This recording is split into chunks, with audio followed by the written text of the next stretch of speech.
Peter Pan Chapter 5, The Island Come True. Feeling that Peter was on his way back, the Neverland had again woke into life. We ought to use the pluperfect and say wakened, but woke is better and was always used by Peter. In his absence, things are usually quiet on the island. The fairies take an hour longer in the morning, the beasts attend to their young, the redskins feed heavily for 6 days and nights, and when pirates and lost boys meet, they merely bite their thumbs at each other. But with the coming of Peter, who hates lethargy, they are underway again. If you put your ear to the ground now, you would hear the whole island seething with life. On this evening, the chief forces of the island were disposed as follows. The lost boys were out looking for Peter. The pirates were out looking for the lost boys. The redskins were out looking for the pirates, and the beasts were out looking for the redskins. They were going round and round the island, but they did not meet, because all were going at the same rate. All wanted blood, except the boys, who liked it as a rule, but tonight were out to greet their captain. The boys on the island vary, of course, in numbers, according as they get killed and so on, and when they seem to be growing up, which is against the rules, Peter thins them out. But at this time there were 6 of them, counting the twins as 2. Let us pretend to lie here among the sugar cane and watch them as they steal by in single file, each with his hand on his dagger. They are forbidden by Peter to look in the least like him, and they wear the skins of the bears slain by themselves, in which they are so round and furry that when they fall, they roll. They have therefore become very sure-footed. The first to pass is Toodles, not the least brave, but the most unfortunate of all that gallant band. He had been in fewer adventures than any of them, because the big things constantly happened just when he had stepped round the corner. All would be quiet. He would take the opportunity of going off to gather a few sticks for firewood, and then when he returned, the others would be sweeping up the blood.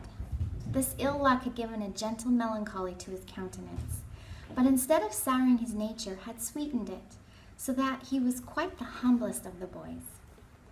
Poor kind Toodles, there is danger in the air for you tonight. Take care lest an adventure is now offered you, which, if accepted, will plunge you in deepest woe. Toodles, the fairy Tink, who is bent on mischief this night, is looking for a tool, and she thinks you are the most easily tricked of the boys. 'Ware Tinkerbell.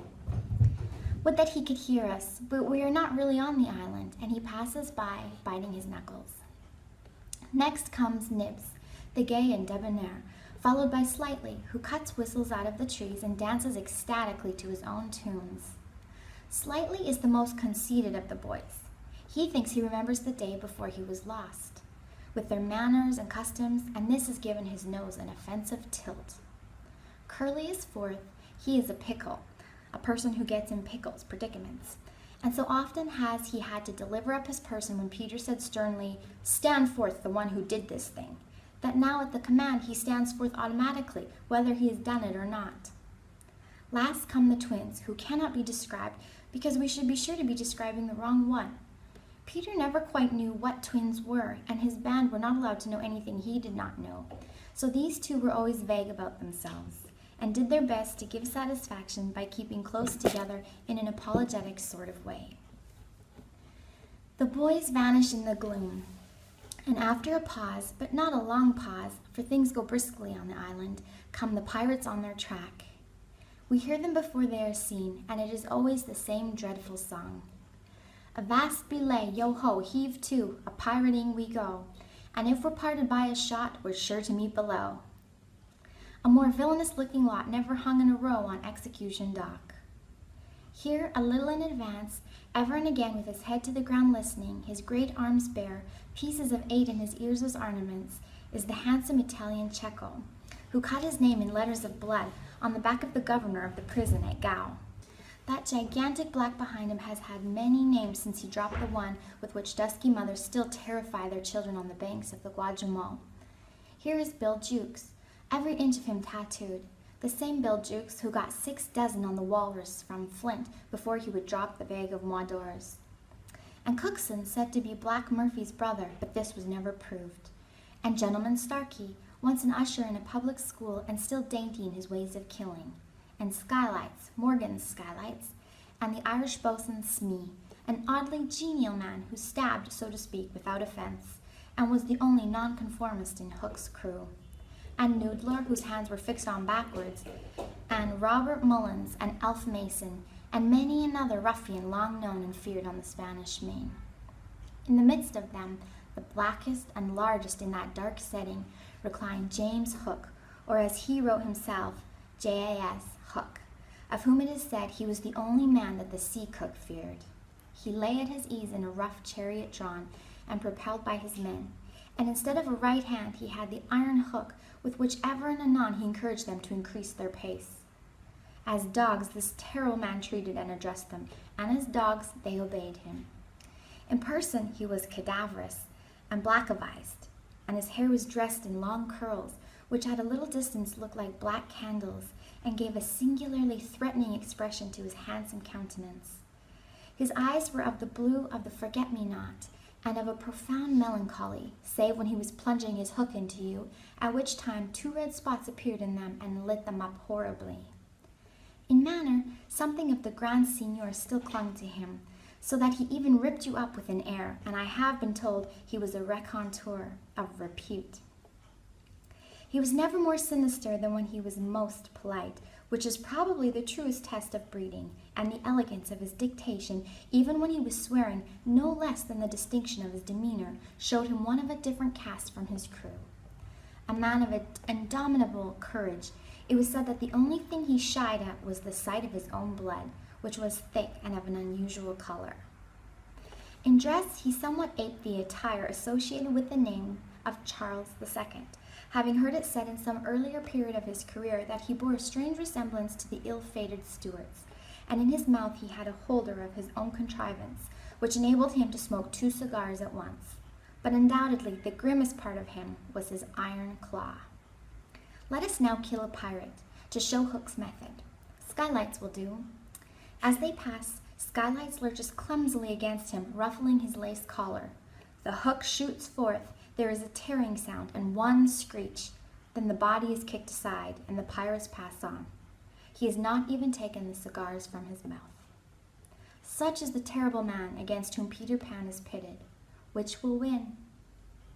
On the trail of the pirates stealing noiselessly down the warpath, which is not visible to inexperienced eyes, come the redskins, every one of them with his eyes peeled. They carry tomahawks and knives, and their naked bodies gleam with paint and oil. Strung around them are scalps of boys as well as of pirates, for these are the Pickaninny tribe, and not to be confused with the softer-hearted Delawares or the Hurons. In the van on all fours is Great Big Little Panther, a brave of so many scalps that in his present position they somewhat impede his progress. Bringing up the rear, the place of greatest danger, comes Tiger Lily, proudly erect, a princess in her own right. She is the most beautiful of dusky Dianas, and the belle of the Pickaninnies. Coquettish, cold and amorous by turns, there is not a brave who would not have the wayward thing to wife. But she staves off the altar with the hatchet. Observe how they pass over fallen twigs without making the slightest noise. The only sound to be heard is their somewhat heavy breathing. The fact is that they are all a little fat just now after the heavy gorging, but in time they will work this off. For the moment, however, it constitutes their chief danger. The redskins disappear as they have come like shadows, and soon their place is taken by the beasts, a great and motley procession. Lions, tigers, bears, and the innumerable smaller savage things that flee from them, for every kind of beast, and more particularly all the man-eaters, live cheek by jowl on the favored island. Their tongues are hanging out. They are hungry tonight. When they have passed, comes the last figure of all, a gigantic crocodile. We shall see, for whom she is looking presently. The crocodile passes, but soon the boys appear again. For the procession must continue indefinitely until one of the parties stops or changes its pace. Then quickly they will be on top of each other. All are keeping a sharp lookout in front, but none suspects that the danger may be creeping up from behind. This shows how real the island was. The first to fall out of the moving circle was the boys. They flung themselves down on the sward, close to their underground home. I do wish Peter would come back, every one of them said nervously, though in height and still more in breadth they were all larger than their captain. I am the only one who is not afraid of the pirate, Slightly said, in the tone that prevented his being a general favorite. But perhaps some distant sound disturbed him, for he added hastily, "But I wish he would come back and tell us whether he has heard anything more about Cinderella." They talked of Cinderella, and Toodles was confident that his mother must have been very like her. It was only in Peter's absence that they could speak of mothers, the subject being forbidden by him as silly. "All I remember about my mother," Nibs told them, "is that she often said to my father, 'Oh, how I wish I had a checkbook of my own.' I don't know what a checkbook is, but I should just love to give my mother one." While they talked, they heard a distant sound. You or I, not being wild things of the woods, would have heard nothing, but they heard it, and it was the grim song. Yo ho, the pirate life, the flag of skull and bones, a merry hour, a hempen rope, and hey for Davy Jones. At once the lost boys, but where are they? They are no longer there. Rabbits could not have disappeared more quickly. I will tell you where they are. With the exception of Nibs, who has darted away to reconnoiter, they are already in their home under the ground, a very delightful residence of which we shall see in a good deal presently. But how have they reached it? For there is no entrance to be seen, not so much as a large stone, which if rolled away would disclose the mouth of a cave. Look closely, however, and you may note that there are here 7 large trees, each with a hole in its hollow trunk as large as a boy. These are the 7 entrances to the home under the ground for which Hook has been searching in vain these many moons. Will he find it tonight? As the pirates advanced, the quick eye of Starkey sighted Nibs disappearing through the wood, and at once his pistol flashed out, but an iron claw gripped his shoulder. "Captain, let go!" he cried, writhing. Now for the first time we hear the voice of Hook. It was a black voice. "Put back that pistol first," it said threateningly. "It was one of those boys you hate. I could have shot him dead." "Aye, and the sound would have brought Tiger Lily's redskins upon us. Do you want to lose your scalp?" "Shall I after him, Captain?" asked pathetic Smee, "and tickle him with Johnny Corkscrew?" Smee had pleasant names for everything, and his cutlass was Johnny Corkscrew because he wiggled it in the wound. One could mention many lovable traits in Smee. For instance, after killing, it was his spectacles he wiped instead of his weapon. "Johnny's a silent fellow," he reminded Hook. "Not now, Smee," Hook said darkly. "He is only one, and I want to mischief all the 7. Scatter and look for them." The pirates disappeared among the trees, and in a moment their captain and Smee were alone. Hook heaved a heavy sigh, and I know not why it was. Perhaps it was because of the soft beauty of the evening, but there came over him a desire to confide to his faithful bosun the story of his life. He spoke long and earnestly, but what it was all about, Smee, who was rather stupid, did not know in the least. Anon he caught the word Peter. "Most of all," Hook was saying passionately, "I want their captain, Peter Pan. 'Twas he cut off my arm." He brandished the hook threateningly. "I've waited long to shake his hand with this. Oh, I'll tear him." "And yet," said Smee, "I've often heard you say that hook was worth a score of hands for combing the hair and other homely uses." "Aye," the captain answered. "If I was a mother, I would pray to have my children born with this instead of that." And he cast a look of pride upon his iron hand and one of scorn upon the other. Then again he frowned. "Peter flung my arm," he said, wincing, "to a crocodile that happened to be passing by." "I have often," said Smee, "noticed your strange dread of crocodiles." "Not of crocodiles," Hook corrected him, "but of that one crocodile." He lowered his voice. "It liked my arm so much, Smee, that it has followed me ever since, from sea to sea and from land to land, licking its lips for the rest of me." "In a way," said Smee, "it's sort of a compliment." "I want no such compliments," Hook barked petulantly. "I want Peter Pan, who first gave the brute its taste for me." He sat down on a large mushroom, and now there was a quiver in his voice. "Smee," he said huskily, "that crocodile would have had me before this, but by a lucky chance it swallowed a clock which goes tick-tick inside it, and so before it can reach me I hear the tick and bolt." He laughed, but in a hollow way. "Some day," said Smee, "the clock will run out, and then he'll get you." Hook wetted his dry lips. "Aye," he said, "that's the fear that haunts me." Since sitting down he had felt curiously warm. "Smee," he said, "this seat is hot." He jumped up. Odds bobs, hammer and tongs, I'm burning. They examined the mushroom, which was of a size and solidity unknown on the mainland. They tried to pull it up, and it came away at once in their hands, for it had no root. Stranger still, smoke began at once to ascend. The pirates looked at each other. "A chimney!" they both exclaimed. They had indeed discovered the chimney of the home under the ground. It was the custom of the boys to stop it with a mushroom when enemies were in the neighborhood. Not only smoke came out of it, there came also children's voices, for so safe did the boys feel in their hiding place that they were gaily chattering. The pirates listened grimly and then replaced the mushroom. They looked around them and noted the holes in the 7 trees. "Did you hear them say Peter Pan's from home?" Smee whispered, fidgeting with Johnny Corkscrew. Hook nodded. He stood for a long time lost in thought, and at last a curdling smile lit up his swarthy face.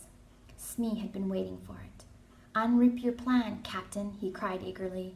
"To return to the ship," Hook replied slowly through his teeth, "and cook a large, rich cake of a jolly thickness with green sugar on it. There can be but one room below, for there's but one chimney. The silly moles had not the sense to see that they did not need a door apiece. That shows they have no mother. We will leave the cake on the shore of the mermaids' lagoon. These boys are always swimming about there, playing with the mermaids. They will find the cake and they will gobble it up, because having no mother, they don't know how dangerous it is to eat rich, damp cake." He burst into laughter, not hollow laughter now, but honest laughter. "Aha, they will die." Smee had listened with growing admiration. "It's the wickedest, prettiest policy ever I heard of," he cried, and in their exultation they danced and sang. "Avast belay when I appear, by fear they're overtook. Naught's left upon your bones when you have shaken claws with Hook." They began the verse, but they never finished it, for another sound broke in and stilled them.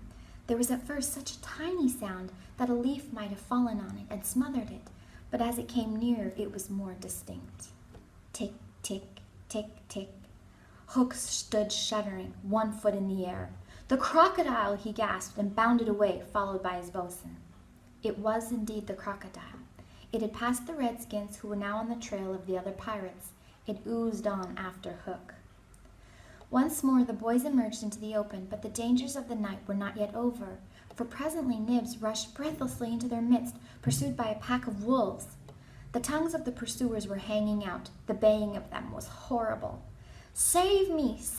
cried Nibs, falling on the ground. "But what can we do? What can we do?" It was a high compliment to Peter that at that dire moment their thoughts turned to him. "What would Peter do?" they cried simultaneously. Almost in the same breath they cried, "Peter will look at them through his legs." And then, "Let us do what Peter would do." It is quite the most successful way of defying wolves, and as one boy they bent and looked through their legs. The next moment is the long one, but victory came quickly, for as the boys advanced upon them in the terrible attitude, the wolves dropped their tails and fled. Now Nibs rose from the ground, and the others thought that his staring eyes still saw the wolves, but it was not wolves he saw. "I have seen a wonderfuller thing," he cried, as they gathered round him eagerly. "A great white bird. It is flying this way." "What kind of a bird do you think?" "I don't know," Nibs said, awestruck, "but it looks so weary, and as it flies it moans, 'Poor Wendy.'" "Poor Wendy?" "I remember," said Slightly instantly. "There are birds called Wendies." "See, it comes," cried Curly, pointing to Wendy in the heavens. Wendy was now almost overhead, and they could hear her plaintive cry. But more distinct came the shrill voice of Tinker Bell. The jealous fairy had now cast off all disguise of friendship and was darting at her victim from every direction, pinching savagely each time she touched. "Hullo, Tink!" cried the wandering boys. Tink's reply rang out, "Peter wants you to shoot the Wendy." It was not in their nature to question when Peter ordered. "Let us do what Peter wishes," cried the simple boys. "Quick, bows and arrows!" All but Toodles popped down their trees. He had a bow and arrow with him, and Tink noted it and rubbed her little hands. "Quick, Toodles, quick!" she screamed. "Peter will be so pleased." Toodles excitedly fitted the arrow to his bow.